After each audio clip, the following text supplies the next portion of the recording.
আমাদের অনেকেরই পা ঝিমঝিম করে, দাঁড়িয়ে থাকতে পারি না, ব্যথা হয়। তীব্রতার কারণে আমরা কি করি? আমরা চেয়ারে বসে নামাজ পড়ি।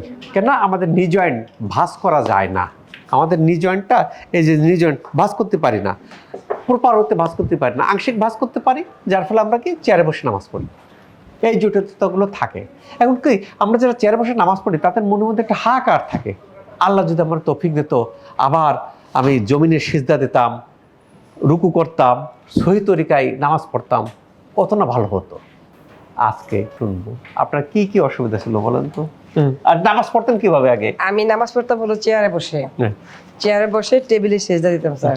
তো সত্যি কথা যেটা আপনি কথা একটু আগে বললেন যে একটা হাহাকা থাকে, সত্যি মানে নামাজটা যে পড়তাম আমার কাছে মনে হতো কি আমার নামাজটা কি আল্লাহ কবুল করতেছেন, আমি কি আসলে পারফেক্টলি নামাজটা পড়তে পারতেছি, মানে একটা ইয়ে থাকতো ভিতরে যে পড়লাম কিন্তু হলো কি হলো না। হ্যাঁ, তো স্যার আপনার এই ভিডিওটা আমরা 1 বছর যাবত আরও আগে থেকেই দেখতেছি আমার হাজব্যান্ড, তো 1 বছর যাবত হলো কন্টিনিউ করতেছে। আর আমি এই ট্রিটমেন্টটা বহুবার করেছি। হ্যাঁ, এবং ডাক্তার আমার যে কয়েকবার ডাক্তার কাছে গিয়েছি ওনারা আমাকে বলছিলেন যে অপারেশন করানোর জন্য, কিন্তু স্যার আমার বড় ভাই অপারেশন করে খুব ভুগছিলেন উনি, এই জন্য আমি ভয়ে ওই অপারেশন যাইনি। তো স্যার আমার হাজব্যান্ড আপনার কাছে নিয়ে আসলেন, আসার পর আজকে 10 দিন হলো আমি থেরাপি দিচ্ছি। আলহামদুলিল্লাহ আমি গত কয়েকদিন ধরে স্যার দাঁড়িয়ে নামাজ পড়তেছি।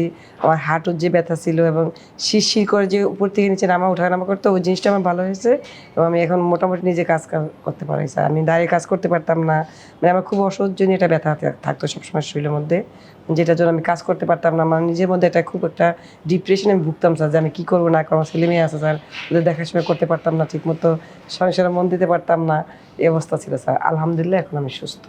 চেয়ারে বসে নামাজ পড়ছেন কতদিন? প্রায় 5-6 বছর স্যার। প্রায় 5-6 বছর চেয়ারে বসে, সেখান থেকে আল্লাহ তাআলা যে আপনাকে আমাদের মাধ্যম দিয়ে যে দাঁড়িয়ে বসে সুন্নত তরিকায় নামাজ পড়তে দিল, এখন মনের অবস্থা কেমন? আলহামদুলিল্লাহ আমাদের কাছে স্যার কি বলে আমি শুকরিয়া আদায় করছি আমি নিজেও জানি না। আর সেজন্য আপনাদেরকেও ধন্যবাদ। প্রথমত আল্লাহ রাব্বুল আলামিন সহায় ছিলেন স্যার, আপনার উসিলা স্যার, ঠিক আছে।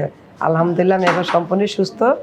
আমি আশা করব সবাই একবার হলেও এই শশী হসপিটাল এসে ঘুরে যাক স্যার, দেখুক আসলে জিনিসটা কি। এই যে ওনার অভিব্যক্তিটা, এটা কিন্তু যে আমরা যারা চেয়ারে বসে নামাজ পড়তেছি বা টুলে বসে বা বিছানায় বসে বা মোড়ায় বসে, এদের মধ্যে হাহাকার থাকে।